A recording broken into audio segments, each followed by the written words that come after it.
let's break the mold. Chasing the stories yet untold. Passion ignites like a blazing fire. Knowledge takes us higher, higher. Out of the box where the wild ones play. We see the game in a whole new way. Living loud, hearts in motion. Sports with soul, pure devotion. The field's alive with endless dreams. We're more than stats, we're the in-between.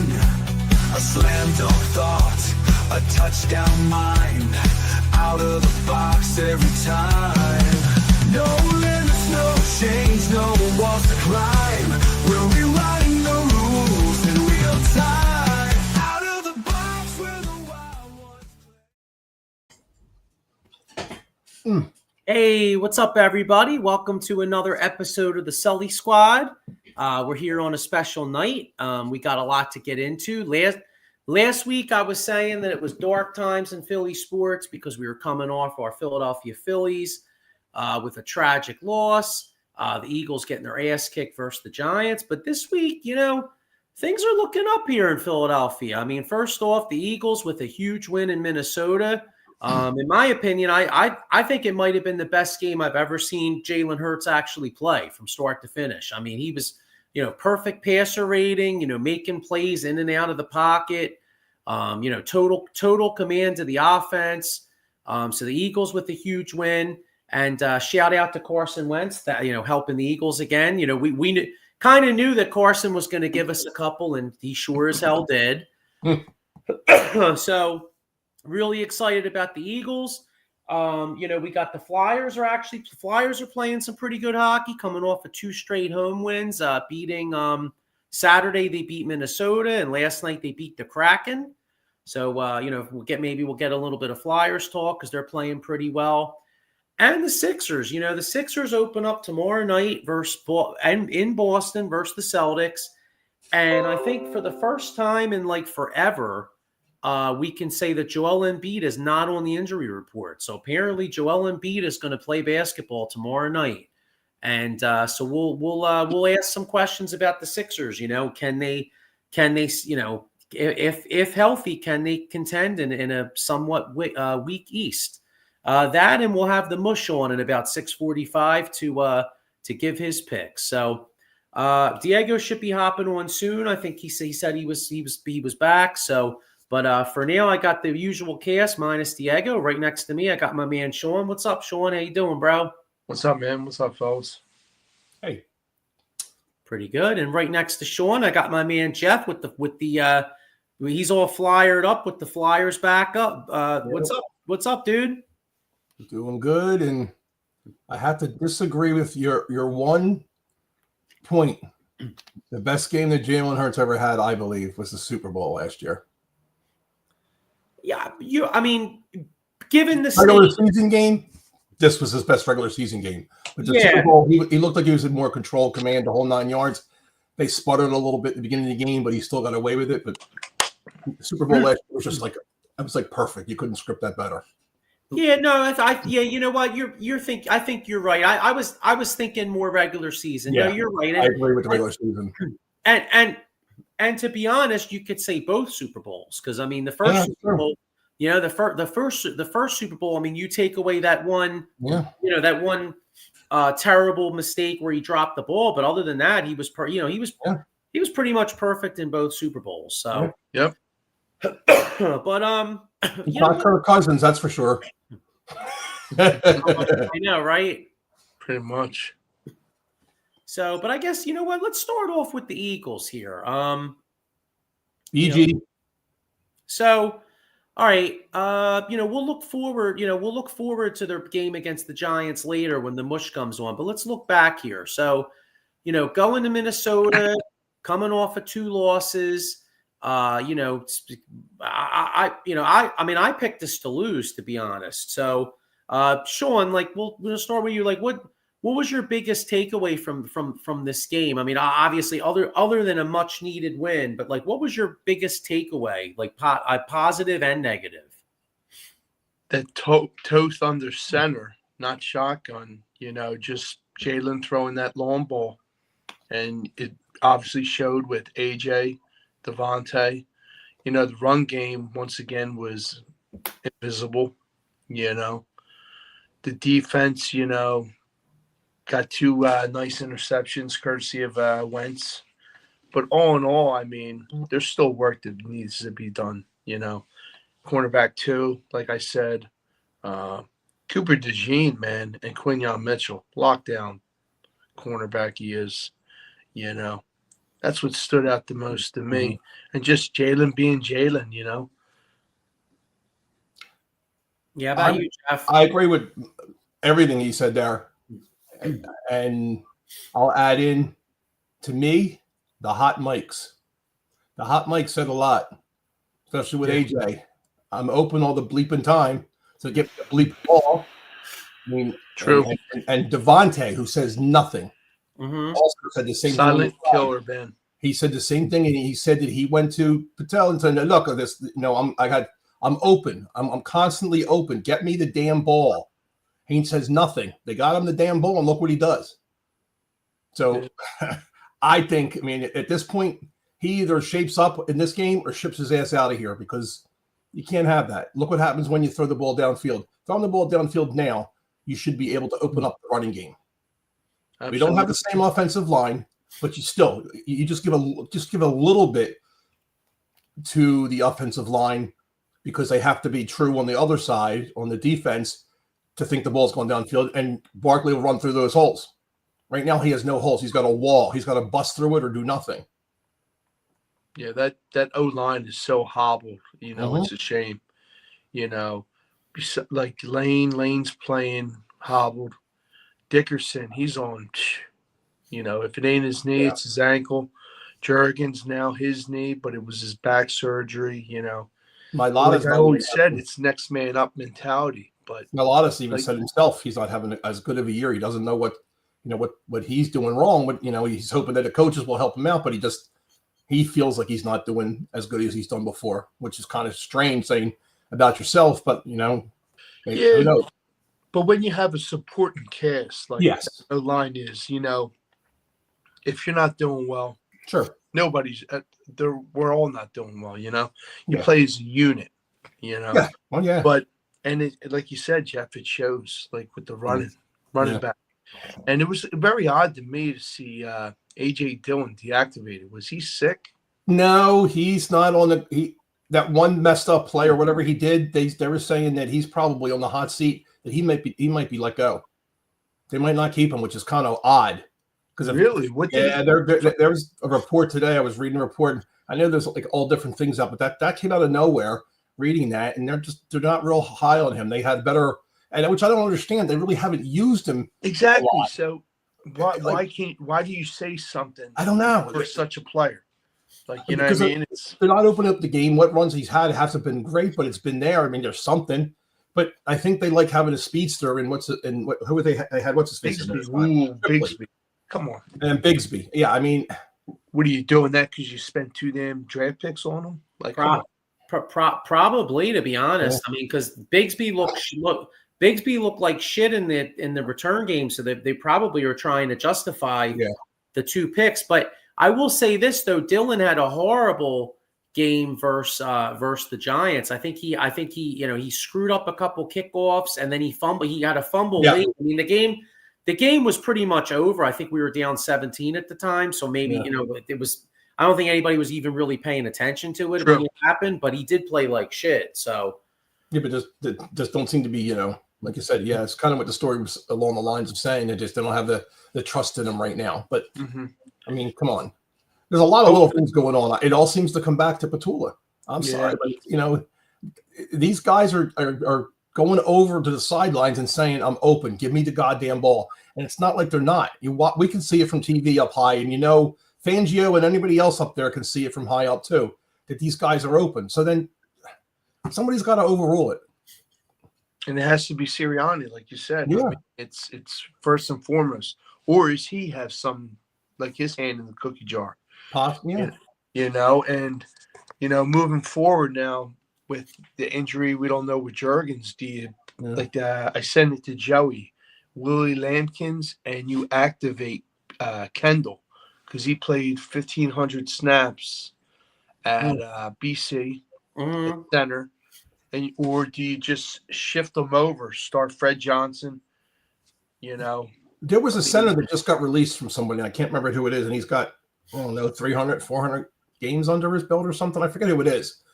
Doesn't hurt, right? No. You know, I mean, Look at enough non-players on the team to just get rid of somebody.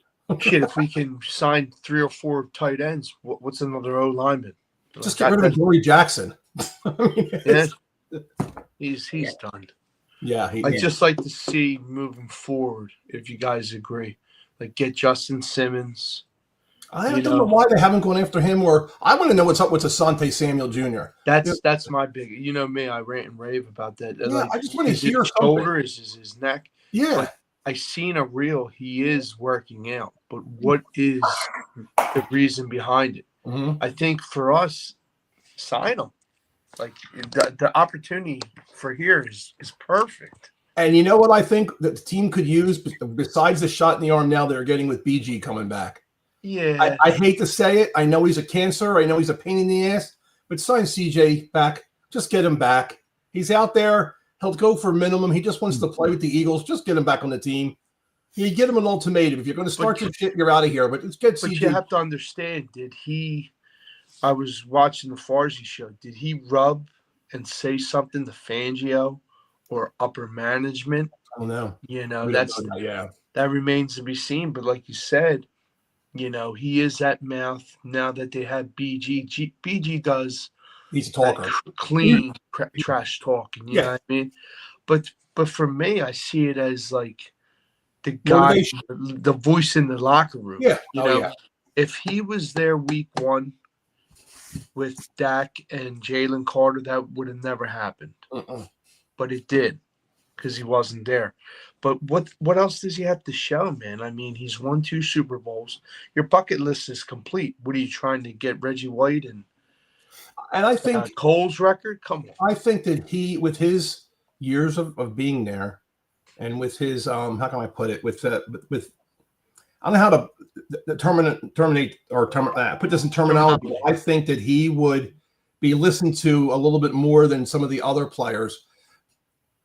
And if he says, "Look, this is what's going on," he's watching it from the side. Obviously, he's watching the games on Sunday. Yeah. We're not doing this. We're not doing that on offense. Obviously, defense, he'll talk his own defense. But I think they would listen to him a little bit more, being who he is and the teams he's played on, and he's been here through thick and thin. He might have a little bit more of a say than, AJ getting in your face and cursing and this and that, and then being on, social media. And they just see that as, come on, knock it off, dude. I see him as, like you said, the voice in the room. Yeah. That you're gonna listen because he has that veteran presence. And he can probably get into Jalen Carter, be the voice of reason. Because these dudes are young and not young and dumb, but they just want to do what they want to do, and they don't want to listen to. Carter had a good game. Carter had a good game. You'd see he's coming back a little bit. Last that one on Wentz. I didn't think he was going to get up. He was holding his ribs. I thought you got to ask Wentz about his ribs. Yeah. Yeah. Hey, to answer your question about Samuel Jr., it says here a CT scan was scheduled for October to ensure the surgery was successful, and teams have been waiting for the results. Oh, okay. So, I mean, maybe they're, they said sometime in October, so maybe they just didn't do it yet. Maybe it's coming in the next week or 2. Or maybe it's a nice birthday present to have them come in November. Or maybe the results didn't. Maybe a lot of teams didn't like the results. That's true. So, I mean, my one takeaway from the game was, Jalen, the defense bent but didn't break. I mean, the defense gave up a lot of yards, and a lot of drives, a lot of yards. But when the Vikings got in the red zone, the defense really bowled up and held them to field goals and stopped them. That was my number one takeaway.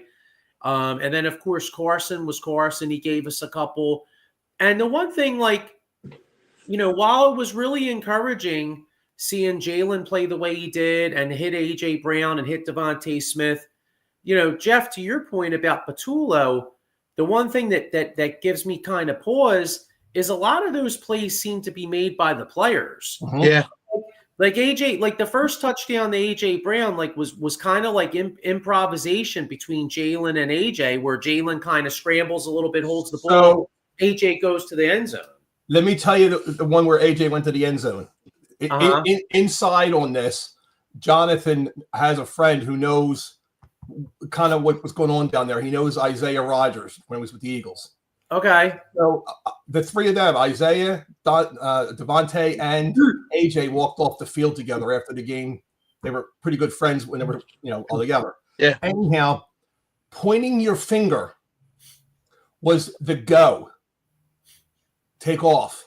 Okay. And obviously, when you wave come back, it's basically, obviously don't go, turn around like what's his face all the time on his own. They did a fake, so while they were in the huddle, they switched it. Isaiah Rodgers knows the sign for go. Okay. That's how he got bit and got lost, and he was behind AJ. So they did the sign, and it was totally opposite of what it meant, because it went over and he talked to him. And he's like, "God damn it, you got me on that." So they flipped the sign, and Isaiah bit the dust on that one. Yeah. I mean, because they were laughing about after the game that he got him on that one, and going from there. But interesting to know, because I always wonder, do players go over and tell everything about the team they've been on and this and that, and that was just one of those things where they actually had the same sign, but they flipped it. Yeah, because Isaiah Rodgers, I mean, has mostly had a good year, but he got, I mean, his ass got cooked on Sunday. Like the Eagles, you could see, like, the Eagles knew exactly how to attack him, and then at the end, and then they were doing double moves on his ass, and so they obviously knew that he would bite. You know what I'm saying? And that was the play, the double move, and then down the field. Yeah. So, but big win. Still concerned about the running game, like we were saying, and and then who knows what's going to happen with Cam Jurgens, because if Toth has to start, that's good. I think that's going to be an issue. All right, so let's look ahead now. We got this Sunday. They got the Giants coming to town. Boy, Giants have been playing much better football. But boy, what a collapse! Which, by the way, thank God for that, because I had Denver was the last team that I had in that parlay. So thank God they came back. But dude, that Denver game was awesome. 33 points. That kicker reminds me of Ace Ventura. Remember when the kicker missed the unbelievable. Next thing you know, if that kicker becomes a police detective and we see where Mr. Winky went, we have some issues, That's either the worst case of hemorrhoids or we found Mr. Winky. I felt bad for, who was it that missed the field goal for Buffalo for the Super Bowl? Oh, Norwood. I felt just as bad yesterday for this guy, or the other day or Sunday for this guy, because I'm thinking, you idiot, of all ones to miss for the tie. You knew they were going to go down and win. I just knew it. I knew when he missed that they were going to, that the Giants were going to lose, and they did.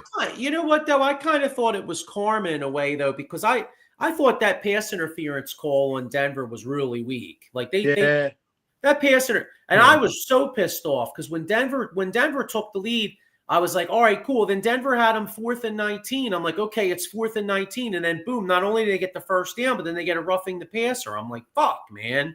And then the Giants go down. They get that bullshit defensive, pass interference penalty. Yeah. They score, and then I'm like, uh-oh, I just lost. But thank God Denver came down and won. I mean, I've had it for years now, but I watch Red Zone, and I can't believe how many players after the play are yelling and bitching, and then the flag gets thrown. What the hell? Shouldn't it be thrown when the penalty happens? Yeah. The refs are really I don't get it. Yep. By the way, I mean, on another note, I guess we'll get into this a little more when we talk football in general. But you guys may not agree with me, but I'm calling it right now that I think the Chiefs are getting back to the Super Bowl. I know the Raiders absolutely blow. Are you talking to the refs? But just looking at that Chiefs team, especially with Rashee Rice back. I mean, you look at them like they look like they're they're in the midst of a huge ass Andy Reid type run. Remember those years? I mean, he does it with the Chiefs all the time, but remember the years with us, like even back in 03 when we started 0-2 and then we mocked off like 10 out of 11 or. That's what the Chiefs look like to me. They look like they're in the midst of like a 10-game win. And I'll tell you, if they get home field again, I don't see anybody going to Kansas City and beating them. Right now, I have one team that I think is the elite team in the league. Who's that? Believe it or not, the Colts. Colts are playing great football. Yeah, I was thinking that. And Daniel Jones looks like an MVP. He's doing everything he needs to do right. He's Jonathan Taylor. 10 touchdowns. And put him in the category with McCaffrey, Barkley, Henry. Yeah. I mean, and even he's up there now with Edgerrin James. Yeah. I mean, dude, he's doing hat trick after hat trick. I mean, but hey, just like you said, Jeff, this team is wheeling and dealing. And I like Steichen. Yeah. I know it's cute. It's funny too. Irsay's daughter, she's very heavily involved on the sidelines. Yeah. Which is nice to see an owner, be a part of, Up that and send up like a, what's her face? What was her name? Buss? The one from the Lakers? Jenny Buss from pretty much, yeah. Mm-hmm. It's nice to see. The only one who I hated to see that was always involved in the team was Marge Schott. Oh Yeah, we're St. Bernard. Oh my God, yeah. I could just picture I think of all the teams, there really is not one overall elite team. But if I had to pick one right now, I think the Colts have it on both sides. Yeah, no, I see you there, and like when I think of Marge Schott, I think of her with like the cigar and being like, "Come over here, sweetie," come over here, sweetie, as you are. You're a big kiss. Is your back sore? Oh, Aunt Margie give you a massage. Oh my God. Putting Bengay on, dude. Oh God. Oh God. Ew. Yeah. That's a bad sight. We need to go to an injury commercial on that one because my mind is now injured. Yes. All right. So let's look ahead to this Giants game. Giants coming in, playing much better. I'll tell you what, this Jackson Dart looks pretty good. I like him. Yeah, he looks good. And, actually, here's another thought, too, because I was talking to Bob. I was talking to my buddy Bob about this today on the car ride going to work. And, the trade deadline's in a couple weeks. And I know a lot of people are probably thinking, the Eagles, they want to keep their, maybe keep their draft picks because they're going to have a lot of needs. My opinion, if you look at our division, like we already touched on the Cowboys, like the Cowboys, if they have a good draft and they improve their defense, the Cowboys are going to be a Super Bowl contender right again next year. The Giants with Dart on a rookie quarterback scale can go out and spend a lot of money. They could be contenders and really good. And Washington, they have a tough schedule this year. They have some injuries. Maybe they're taking a step back this year. But with that quarterback, I guess what I'm saying is that if I'm Howie Roseman, the fact that we're 5-2, hopefully going to get to 6-2 with a chance to be a 1 or 2 seed again, I think Howie should put the chips in the table and add at the trade deadline, because going forward, this division, the NFC East might become one of the toughest divisions in football, and we may not have the luxury of being a 1 or 2 seed after this year because everybody's going to beat each other. What do you guys think of that? Depending on how BG does, I think Howie Roseman's got something working for Trey Hendrickson from the Cincinnati. It's all over the place. Where there's smoke, there's fire. I think he's going to pull him away from the Bengals. You think so? See, I mean, maybe. I mean, hey, I'd be okay with it. I mean, I'm almost wondering if maybe he goes and if BG looks decent, maybe he goes and gets a corner. You got to get a corner. Tyreek Wooten, You got him. The guy from Tennessee. But yeah, Bradley Chubb is cheap for a defensive end. If we don't get Trey Hendrickson, which everybody's saying, I mean, but all in all, like you said, Chowie has to put the chips on the table and get that guy or those guys. We're in a weird conundrum, at least the way that I see it, is because if we can get some defenders rushing the quarterback, that helps our back, safeties and our corners so much. But being that they have some time to throw, it's not. And then wide receivers are getting open or going across the middle. So it's a double-edged sword. Do you get somebody as a cornerback or whatever, or do you get somebody on the line to try and help hurry up the quarterback? We're kind of in a weird conundrum there. Or I've seen something. Do you guys trade Dotson and get a guy who's in his last year of his contract, Rashid Shaheed he's a burner from the Saints.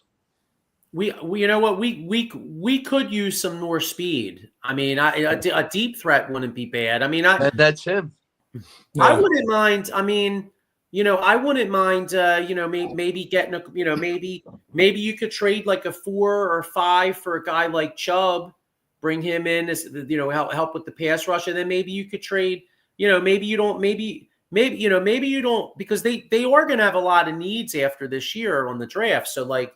Maybe you don't trade your premium picks, but if you could get Chubb for like a 4th or a 5th, and then maybe you could get a corner for like a 5, you know what I mean? Because we still would have picks, because I mean, we still have comp picks coming. Exactly.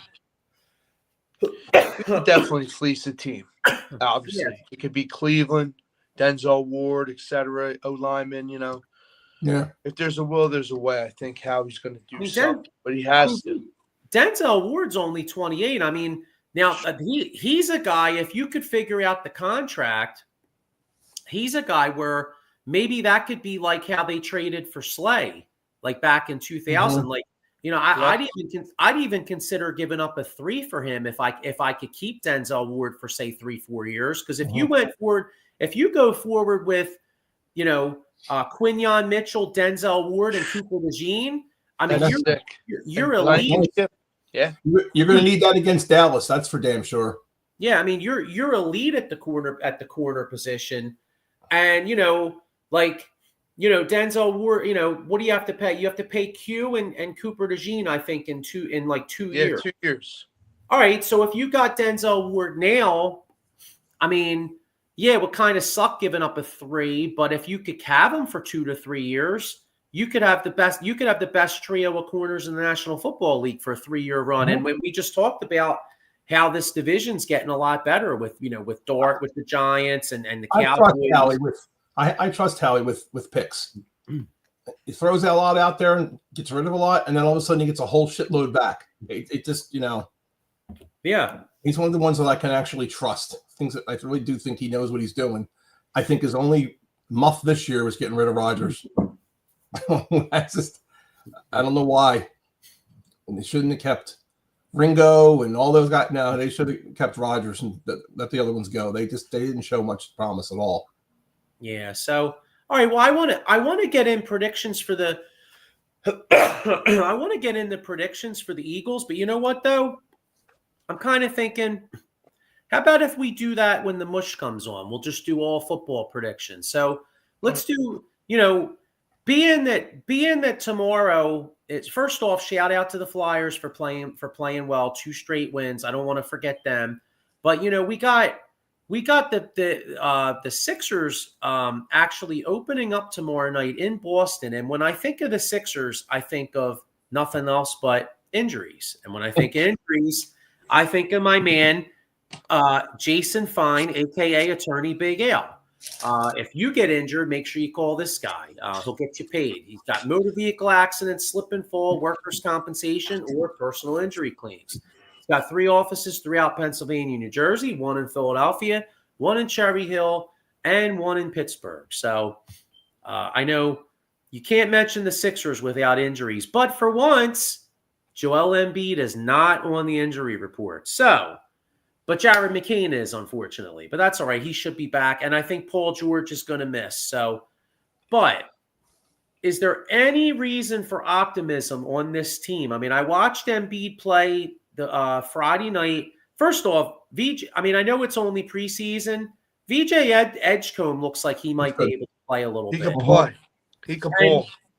Right. So my reason for optimism is the young guards. I mean, you look at the Sixers guard. Sixers are probably might be the deepest team in the National Basketball Association in guards. I mean, you got Maxey, McCain, Edgecombe, you got Quentin Grimes. I mean, if the big guy could somehow give you 48 to 50 some games and they can get in the playoffs and you can kind of patchwork him together for a playoff run.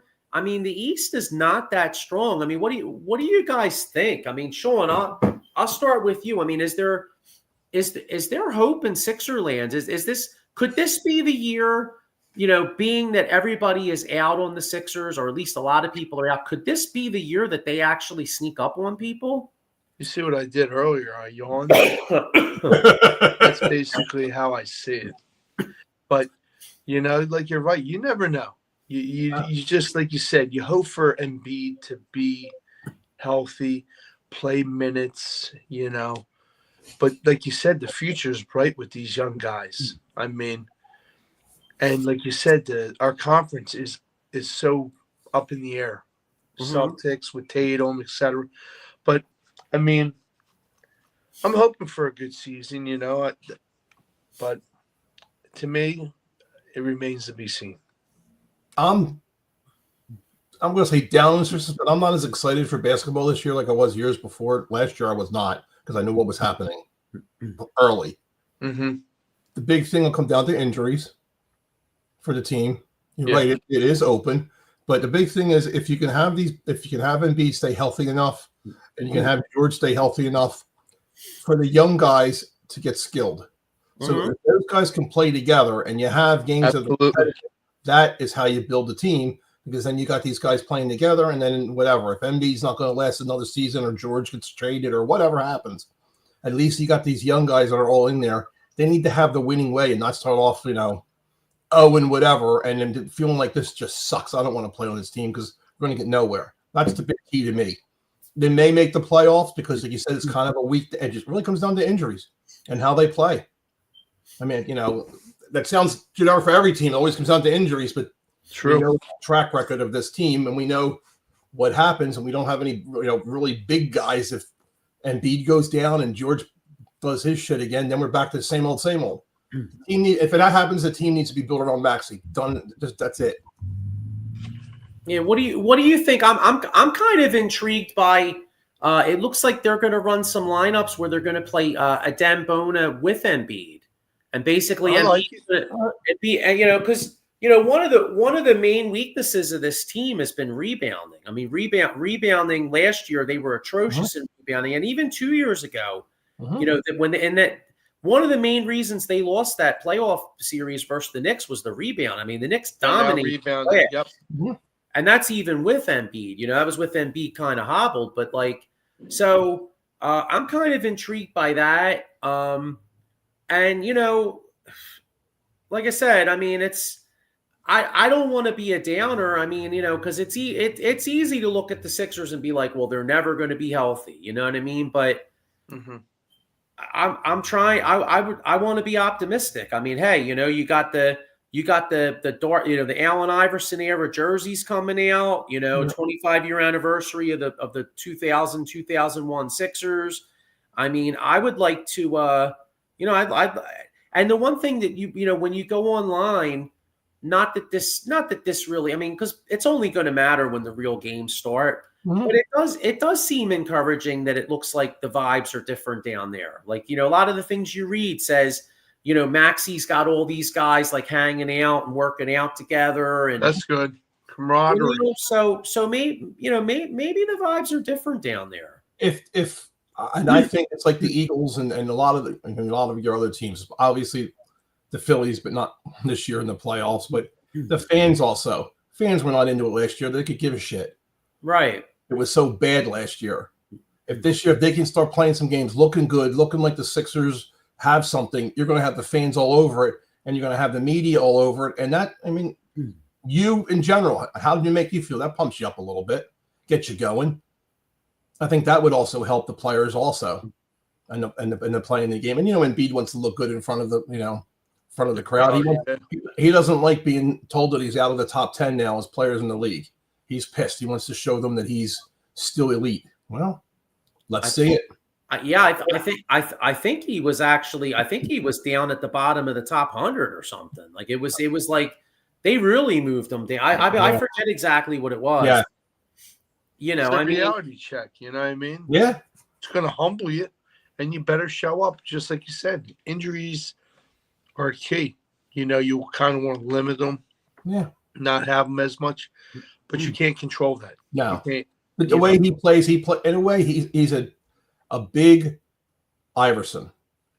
Iverson would do anything to get the ball in the net, fly, you name it, run, jump into somebody, whatever he had to do a somersault, flip over the top of the net, and it didn't matter what it did. Iverson was just unbelievable to get the ball in the net. And Embiid has that same kind of thing to get the ball in the net, but he's just so big and injury prone. Unfortunately, his legs and ankles and knees are just creaky. Unfortunately, They're going out like anything. You know what I mean? Yeah. Yeah, he's actually ranked 47th. Actually, yeah. Wow. So he's not happy. Obviously, he's not happy being, like he said, out of the top 10 at least. But still, 40s. He wants in his mind. He wants to come back and do his thing. Show up and show out. That's it. That's all you can do. So let me see. The Sixers. All right. So Sixers over under for wins is 42 and a half. That's a tough. That's really a tough bet. Yeah, because like if you told me Embiid's going to play, say, 55, 60 games, I probably would go over. But if he's going to play like 35, 40, then I might go under because then they're looking at like a 7 to 10 seed play-in, Yeah. Yeah. Like playing Russian roulette. But he doesn't even know how many games he'll play in. It's just a matter of, he holds the key. I mean, basically. Yep. We can go on and on, but it's him, Yeah. So that's a tough one. All right, so I know this is hard to do with the injury problems, but let's get a Nostradamus crystal ball for the Sixers. As hard as that is, right? So let's put our balls on the table here. How are the Sixers, like, where are the Sixers? Are the Sixers making the playoffs? What seed are they? Are they going to make a run? All right. So I'm going to put my balls on the table. I'm sure I'm going to wind up being wrong, but I don't care. I'm going for it. I'm believing the vibes. I think Embiid's going to play 55 games. I think the Sixers win 46 games. They wind up being a 5 seed. And I think they make the Eastern Conference Finals. They actually I think they shock people. I agree with everything, but I think they lose in the Eastern Conference Finals. I think that when you're done the show, you need to get Amanda to go to the drugstore and get you a drug test. I think you're probably right, but I don't want to. I don't. You know what though? The season's opening. I could give them 40 to 45 wins, I guess, because the young kids could probably carry some games. Like you said, there right now doesn't seem like there's an elite team in the division and whatever, so they won't be beating the hell out of each other, but you never knew who comes out. It's the same as, did anybody think that the Colts were going to do what they're doing? No. Did anybody think that the Blue Jays from last year having the last team now is in the World Series? No. So you never know. I mean, that's all it comes down to. You never know. So, I'll sit back and hope. I'm not going to right off the bat sit and watch their games. If they're on and there's other things on, I'm going to watch that. But then if they start playing better, it'll intrigue me. Unfortunately, I sound like a bandwagon jumper, but it's just from what I've seen and you hear and all the Morey stuff and all the other crap. You just get tired of hearing that. I want to actually, get into it when they start playing and they're real. Tired of seeing losing. To be honest with you, it gets tiring. Yeah. Hey, I'll tell you one thing I'm pretty pumped about though. NBA on NBC's back. The fucking opening of the NBA on NBC. I can't wait to hear that song. Do, do, do, do, do, do. I know. I'm looking forward to that. Are Yeah, they bringing Ahmad Rashad back? Then that's when you really have it. Isn't Jordan going to be? Jordan's going to be an analyst, like in the studio, isn't he? Wow. Yeah, that's going to be interesting. That'll be interesting to see the GOAT's takes on some of these games. You know, Yeah. How about that? Now let's hit some Phillies before we hit the Eagles or we hit the mush. No, we could do what it oh yeah, you know what? Yeah, real quick. Yeah, because Dave Dombrowski Said thank you to Rob Jeff Thompson's Hoffman back. last night. Yeah. I thought the same thing, man. I thought the same thing. Yeah, We all wanted him out of here, though, Sean, if you think about it. We all were pissed at him, and he looked like shit. But. All right, so, yeah, Dombrowski's press conference, I think, left a lot to be desired by a lot of fans. But I don't take too much into it, though, because, I mean, I think a lot of that was just like, you know, Castellanos is gone. They said Castellanos is gone. They will buy out his contract, leave him go. Supposedly, the Astros and the Padres have already asked about him. We'd have to eat some of the contract, but they're already asking about him. They can have him. The guy another person who's out, who I'm happy because I think he had a shitty year, even though his numbers look okay, is Matt Strom. By throwing the team under the bus, Dombrowski basically came out and said he's done. Really? What did he say? Did he say something? About saying that they didn't give him any infield practice before, so we should have known how to play that play. When they have infield practice, he didn't participate, yet he threw the team under the bus. Dombrowski did not like that. He took it personally. He singled him directly out. Yeah, but do you think they trade Strom though? Because he's guaranteed. I think they do this year. I think he's gone. I don't think he had as good of a year, and I think he alienated enough. Harper, I think what he said about Harper, he's trying to light a fire under his ass, and he's trying to squelch down any comments or anything from Barros because Barros is actually good friends with the Phillies brass and everything. Right. And these are the same thing. Right now, Harper's not going to obviously ask for any extension. So that's kind of, I think, what Dombrowski was basically saying right here. If you become elite, we'll talk. But he didn't say in those words. If he becomes elite again, that'll help our team, yada, yada, yada. And you know Bryce doesn't want to be injured, obviously. And you know he's got, what's the word I'm looking for? He's not a showboat, but he's prideful. He knows he had it didn't look like it, but he had a half-decent year. What's his face just had a year to remember, you know, with Schwarber. And Turner came back. Everybody's talking about, let's trade Turner. Turner came back. He played well. His defense, he's working on his defense, but his defense was a little better. Yeah, I think I think they're setting the stage for Bohm to leave because Dombrowski was talking up Otto Kemp and also Aiden Miller. You know, Aiden Miller is supposed to come up. So I think you'll see Bohm get moved, Castellanos get moved. You know, like you said, Jeff, maybe Strom possibly. Yep. And then we'll see what happens. It sounded like Alvarado's going to come back. Maybe they haven't decided. I know Walker Bueller supposedly they're going to let him go, but they didn't even utilize him. Why I don't know. They didn't utilize him, but who knows?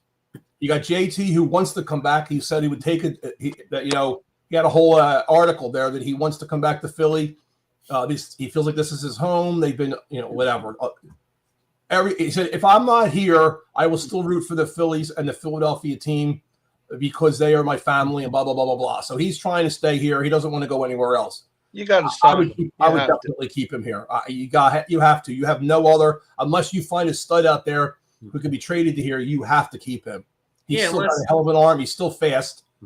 Yeah, unless you called Baltimore and maybe took a chance on Adley. That was the one thing they were talking about. Possibly that could be the only stumbling block. If they get him, then obviously he's out. I read that again yesterday too. Huh. Yeah. But we'll get into more we'll get into more Phillies later. I got the Mush. I did have the mush in the background, but he said he's having internet issues. Let's see. Hang Is on. he not at Starbucks? Let's see. Yo, Mush. Yo, Hey guys, I'm at having, Costco internet right now. connection problem. You're at Costco. Where are you? No, let me see. No, I'm in the lobby, so I'm trying to give a better scenic view. So, You must be on the anyway, Amazon how you network guys that went down doing? yesterday on the internet. Yeah, he's froze up. Where are you? You better you- get that damn lobby some Not to Wi-Fi. not to get political in here, but did you see how Can they you take hear out the Can you United hear me? States? Hold on, I'm gonna switch location. All right. All right. Private bathroom. I think Did you see yesterday how to take out the United States? no, take out Amazon. Take out some of the internet. Amazon's big out there with their AWS servers. That's the software that's running, the internet and a lot out there. You take out the internet in the United States, we're in trouble. Yeah. Oh, I know. Well, I mean, I think that's everywhere though. But yeah, I mean, especially yeah. But we're using the most. I mean, Japan and places like that obviously have it, but they probably have backups to backups. They're so far ahead of us. But that's just the one way I think the technology is a little scary there. Well, I'll call Joey up and we'll go have a baseball, like a stickball game, or play Suey. Yeah, right. And the phones, getting off the phones would be a pretty good time. Tell me about it. I know, because I mean, just when we were kids, just going out and playing and stuff. Now I feel like these kids got their phones are attached to their balls. I was just talking to one of the ladies in here today. She was talking about her son. She said, I wish her son would get off the video games. Unfortunately, she's the one that bought the video game and the system for him. And I said, yeah, damn, when we were kids, Saturday mornings, whatever, you get up in the morning, you have a bowl of like Apple Jacks or something, watch a cartoon or two, and then you went out and came home after dinner. Tom and Jerry, baby. And you go out, and we would love when it rained because we go up on the football field and play football in the mud. Joey could tell you, we played tackle football right across the street from his house. In the street. Oh, I'd play anywhere. Stickball, wiffle ball. We played everything. Even going back further, played Legos and G.I. Joe, and we used to shoot them with BB guns. I mean, it's just that was fun. We played basketball from sun up to sundown at the basketball. We did. Yeah. Yeah, that was some good times. All right, so I got an idea. So while we're waiting for him, how about if we, let's go down all the other games. We'll make our predictions for the other games, and then we'll see if he comes on, and we'll let him predict his. All right, so we got Minnesota and the Chargers. The Chargers are favored by 3. Who do you guys like in that? Chargers, because, well, yeah. I like Minnesota. I like Minnesota. You know what? The Chargers got a lot of O-line injuries. I know. Wentz is starting again, so give me Justin Herbert because he's on there with his chick. All right, here we go. Well, let's try the mush here. Yeah, What's up, mush? All right, there we go. Got better connection now. Sorry about that. Is that the back of a police car? Yes. No, not the back of a police car. So, how you guys doing? By the way, you were 4-1 again last week. 4-1. I was just going to ask you, Joe, because I didn't get a chance to check. Man, I'm on a roll. You got to go with the mush. I know, Joe. This is the best season I've ever had. It's unbelievable. So, I know. You're going to ask Joey for picks. Yeah, and you know what's funny, and yet you don't have a house. People are going to wonder if you're homeless. You never just that place. Yeah, I know, it's crazy. You know the old rule: as soon as you start betting the real money, you'll lose everything. Yeah, I know. Trust. Yeah, that's the way it goes. When you don't bet it, you win, and when you bet it, you lose. All the time. I agree. All right, let's go over these games. I got the mush locks of the week here. So let's go with the first game that I got. I got the Bills are at Carolina, and the line for that game is 7.5, and I like the Bills. to cover and beat Carolina. What do you guys think on that? Bills. Bills. I'm with you, especially coming off of 2 straight losses and a bye week. Yeah, And Bryce Young's hurt. Bryce Young's out. who? Young. Oh yeah, He's out. I think this might be an ass whooping by the Bills. Could be. So all right, well that's good. We all agree on that one. Yeah. The second game that I got, the Pats are at home and they're favored by 7 over the Browns. This to me is a no lock. I'd bet everything that the Pats are going to cover and beat the Browns. I like the Patriots, but I don't know if give them 7. The Browns have been playing pretty good. Just with the Patriots being at home, I think the Patriots are going to win by like 10 to 14 points. Yeah, I like the Patriots to win, but I'm going against you on this one. I think the Browns defense is pretty good. Yeah. And I think as good as the Patriots are, they're a young team, and they may start smelling themselves a little bit. I think it could be a game where the Pats pull it out, but the Browns hang in there. I agree. All right. Yeah. All right. Well, all right. The next game that I got, Tennessee is at the Colts. And the line is 14.5. I like Tennessee to cover that line, but lose to the Colts. What do you think on that? Tennessee is just hideous. I know, but 14.5 is so high. The Colts are blowing teams out like 38-7 and stuff. They're just going off. I like Tennessee to cover. I'm going on a limb. I'm going with the lose. Colts to cover I'm going with the Colts, and they're going to cover those points. Yeah, Colts. this is. I was going to say this is one I'm going to stay away. If I take the Colts, it's going to be like in a parlay where I'm just going to grab where I'm going to probably grab I'm just going to do like money lines. But makes sense. Yeah, but Jonathan Taylor 3 touchdowns. Yeah, I'll go, for the sake of this argument, I'll go Colts. But myself, I'm going to stay away from the game. What's the next 2 you got, or the next one you got? All right, so the next game that I got, the Steelers are at home, and they are getting 3 against the Packers. I like the Steelers to win this game. Packers. You know what?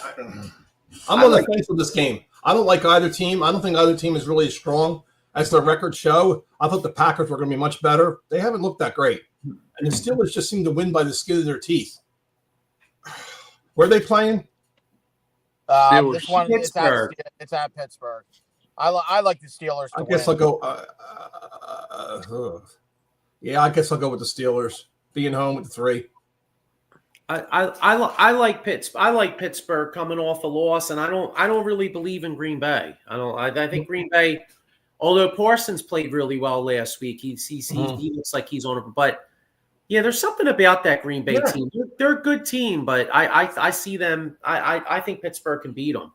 Everybody had them as an elite team this year, and they're right now, believe it or not, they're in first place. They said the league's over right now, we're going to start the playoffs. They have the number 1 seed. Because they're 4-1-1, which I don't get. We're 5-2. It's like 4 5-2 teams, but why was 4-1-1 the number 1 seed? Because they only have 1 loss. I think it goes by losses first. That is just weird. I would tell my team tie every game, then you don't have to worry about it. You don't have any losses, right? No, I hear you. I don't understand that. I was trying to figure that out. Anyhow, I'm sorry. Continue. All right. One. This is the last and final mush game of the week. I got Denver's at home, and they are favored by 3 against our Dallas Cowgirls. And I like Denver to cover and win this game. I hate to say it, but I took the Cowboys on this one. Yeah, me too. I hate to say it too, but I think, and the thing that scares me too, if I read there's a report out there now, if Dallas wins this week, there's a report out there that they're interested in trying to get Max Crosby from the Raiders. Yeah, I saw that. What? Yeah. So, like, Yeah, what if I got news for you, Howie. You better jump up. Yeah. We need wait. We need a corner. We need a cornerback. We got to get a cornerback.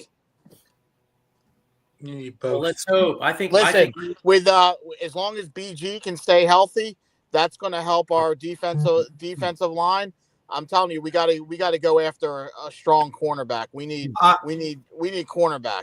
I love BG, and I think he's going to have a hell of a presence. I don't know how much he has per se in the tank to get in there. Yeah, the only thing I'm worried about, he hasn't taken any hits since the Super Bowl. So if he play, are they talking about him actually playing in this game Sunday? possibly. Yeah. So like, how this has sore been going is on for a while. This isn't a. They said it wasn't a. This week they just figured this out. They're going to do this. He's been actually behind the scenes, been practicing and staying in shape.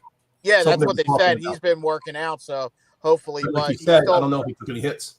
But I mean, that's the thing. He hasn't taken any hits, and so it's been a while since he's. But then again, it's like anything else. If you have a bad injury and you're out for a long time, you. So, but as long as he can say, I'd rather them get a solid cornerback for that secondary, because that secondary's not looking too good. Yeah. Listen, if Minnesota had a good quarterback, we probably would have lost to Minnesota. Yeah, we would have.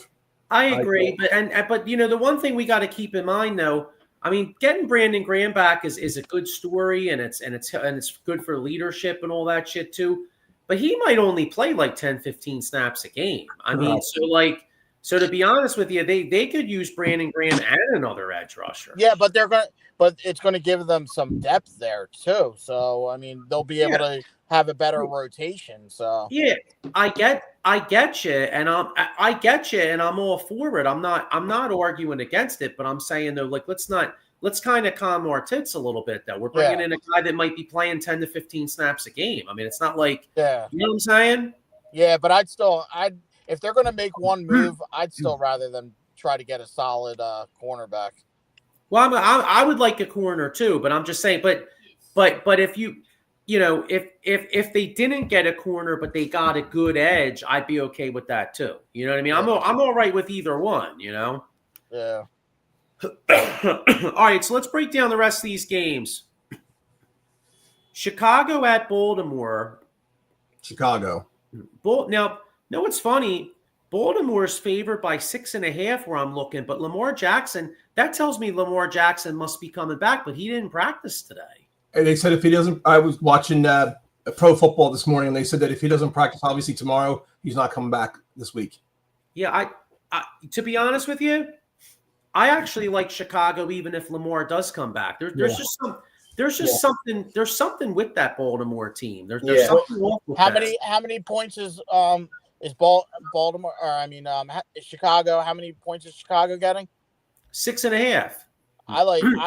I think Chicago could cover the 6.5, but I actually like Baltimore to somehow squeak out a win. Chicago. All right. Miami at Atlanta. Atlanta's favored by 7. I love it. Miami quit. I love Atlanta. Atlanta.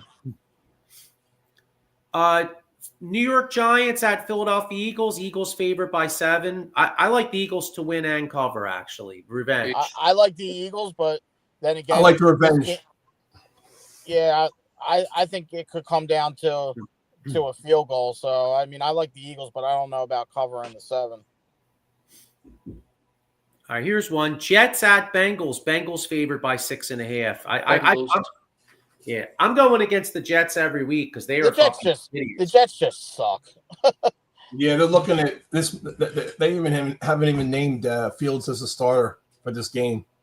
They're waiting until tomorrow to figure out what they want to do. So that tells you right there how bad they are. The Jets are a cursed organization, like the Browns.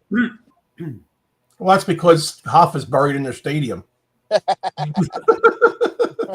right, next you got San Francisco at Houston. Houston's favored by 1.5. I like San Fran too. I'm taking Houston.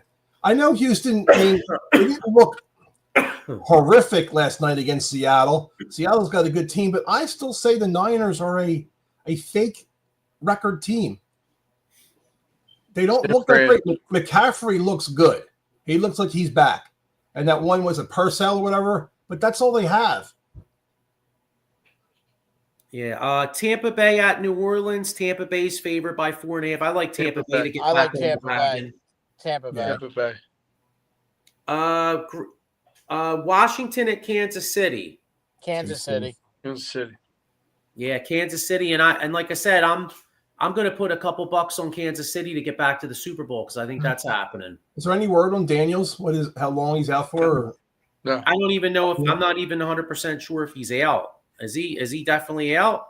Yeah.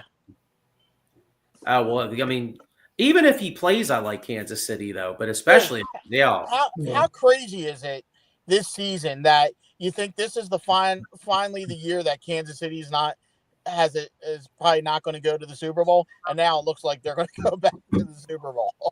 It's unbelievable. Well, when you got the refs helping you, it don't make a difference. Yeah, but you also have the Ravens a mess right now, and the Bills aren't. I have a picture on my phone of Travis Kelce in his tuxedo, and all his best men are all referees. Oh, God. Yeah, but it's just ridiculous. You think it's the end of the Chiefs, and here they are. They might be the favorite to go back to the Super Bowl. Yep. Yeah, I agree. So, all right. Well, that's the end of the games, and we have any picks for World Series here? Yeah, let's do. So I'm rooting Toronto, but unfortunately, I think I'm rooting Toronto, but I think it's going to be Dodgers. I say Dodgers in 6. Yeah, I think the Dodgers are going to win. But how crazy is the last time Toronto was in the World Series is when they played the Phillies in '93. Mm-hmm. I remember Mitchie Boo. Yeah, unfortunately. Listen, to this day, Roger Mason should have been pitching in that last game. He came right out and said, "I can't throw," and Fregosi said, "You're my guy. Get out there." I literally started. I remember because I think I was in 10th grade. I literally had tears coming out of my eyes because I knew Mitch Williams was going to blow that game. I think we all did. Here's the one thing that people don't think about, though. They all think that game was the end. It wasn't. If the Phillies would have won that game, there would have been a Game 7. That was Game 6. Yeah, I know. Everybody blames it on Mitch Williams losing the series. He didn't lose the series. He lost the game. Well, yeah, but he also but the bullpen also. Game 4 was the game they really fought. They were up 14-9 in Game 4, and the bullpen blew it. So really, they blew 2 games in that. Yeah. So really, the Phillies could have won that in 6. Yeah, you're only as good as the last player or whatever happens. And it's a shame because, dude, I still remember how great was Dykstra in those playoffs in the series. Dykstra was so good in that series and play. He would hit a home run like every at bat. I know he was clutch, man, and he not only was he really clutch for us, but like he was really clutch for a few years before. He was clutch for the Mets too. They were I love it. They were a softball team with Croc, Dalton, it was Dave Hollins, Pete Incaviglia. I mean, they were a softball team. It was the best day when I remember watching the Phillies game. It was an afternoon game, and Harry Callis announcing that the Phillies traded Juan Samuel for Dykstra and Roger McDowell. I was so happy. I remember that, because Juan Samuel, he was an example of a guy that put up good numbers, but I mean, you think Nick Castellanos chases the ball low and away? No one chases the ball low and away more than Juan Samuel. Yeah. Low and away break. All you had to do was throw a low and away breaking ball, and he would fish every time. Him and the combo, the worst combo, him and Steve Jeltz. You know who used to hit the ball like that or used to swing like that before he actually had learned how to hit the ball low and outside? Dave Ortiz. Ortiz. He used to go for that outside low pitch. Nothing. And he changed his stance in the way he was, and by changing his stance, he was able to get down on that pitch. And obviously, once he started hitting it, they didn't throw it because he was hitting it the opposite way over the wall. Yeah, that's why. That's actually why the Twins got rid of him, because David Ortiz was on the Twins, and the Twins got rid of him. He goes to Boston and becomes a Hall of Famer. So, all right, I got one for you, John. You were just talking about what's it, Jeltz? Yeah. Do you remember? On Jeltz, Jeff Stone. Yes, I remember Jeff. Jeff Stone? So Jeff Stone was playing in a what do you call it, Puerto Rican league or whatever it was there, and they called him up to the Phillies. And when they called him up to the Phillies, he had his stuff there, and the guy was waiting out in the car, and he was helping him out with the stuff. And this is a Harry Callis story. And he said that he had everything, and the guy said, "You left your TV." He goes, "I don't need it. It only plays Spanish stations." That's great. Oh my God, that's great. Harry Callis just saying, he said he's one different dude. You'll see. Yeah. Well, you know what else was a great trade when we traded what was it, Chris James for John Kruk? That was a great trade. Yeah. Chris James, haven't heard that name in forever. Yeah, we did it. We had some bad players. Don Carmen, Kent DeColvey. Lance Parrish. I thought Lance Parrish was going to be fabulous here, and he was nothing. Remember? He used to kill. He was unbelievable with Tigers. Dickie Thon. Showing my age. Sean, I remember these guys. Am I showing my age? Well, remember they thought Pat Combs was going to be the next coming. Yeah. Remember all the hype about Pat Combs when he came up, and I remember turned out to be anything. Yeah, well, he was. You know what? He was actually decent for a couple years. He wasn't what they thought he was, but he was a decent fourth starter. Pat Combs was okay for a couple years. He was the fourth starter on a bad team. So how good? Well, no, they really hyped him up though. I remember. Yeah, those were dark days, man. Yeah. And then it's a shame because they also had two guys that came up at once that were Ricky Jordan and Ron Jones, and Ron Jones looked like he was going to be good until he busted his knee against. Was it at Chase Stadium? I think against the Mets. Yes. Yeah, Ron Jones did look pretty good. You're right. Yeah, I remember him. Yeah, Wes Chamberlain was there. Remember Big Wes? Well, Ricky Jordan looked like he was going to be really good for a little bit. Yeah. Well, Ricky Jordan was good though. I mean, if you remember, he played a lot of Sundays in the '93 team. You remember that '93 team had a Sunday lineup of it would be Ricky Jordan, and a lot of times it'd be Todd Pratt. They give Dalton all. Oh yeah, that's right. Todd Pratt had a good year. Yeah. Isn't he? Who was it? Was it Todd Pratt that fell on the steps and broke his neck? Which Phillies catcher was it? Which one was that? I don't remember hearing that. It was years after he was playing baseball. He was and died. Yeah, he was in South Philly at his house. No, really? No. You know who it was? It was John Marzano. Oh, John Marzano. Yeah, he died. I thought he died. John Marzano, I thought died of something else, or I know he died. Can you do a quick look on your phone real quick to see who it was? Died Phillies catcher. I thought it was a shorter name. Well, I don't remember him dying. I know Bo Diaz died on a roof. Yeah, well, he fell. What do you call it? His satellite dish fell on top of him when he was trying to install it, and he died. Got crushed. I don't remember a Phillies catcher falling down the steps and dying. That doesn't go. Even in South Philly, it was all over the news because he used to be on the greatest sports talk show with Angelo and all them. He used to do some spots. I'm trying to think of the other one, but I know it was a short name. Ozzie Virgil? No. It was from South Philly too. It was a hometown.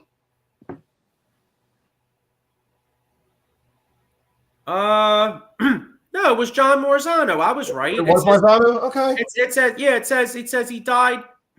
He died in 2008 after falling down the steps in a South Philly room. There you go. That's what it is. I apologize. You were right. Yeah, that's a shame. He fell on the steps. That's what they said. He fell on the steps in South Philly. Holy shit. Yeah, that's a shame. So, hey, I hate to end on that note, but hey, go Flyers, go Sixers, and go Birds. Go Birds, go Flyers. Let's go. And we'll see you all next week. Sounds good. Have a good one, guys.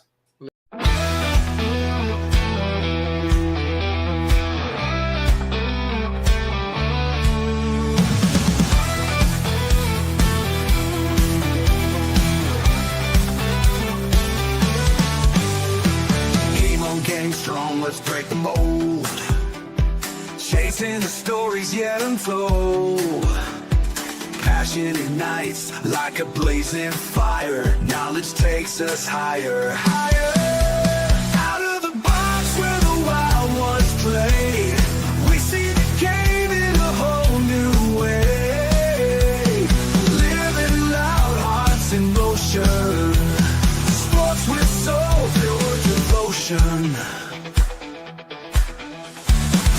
feels alive with endless dreams. We're more than stats, we're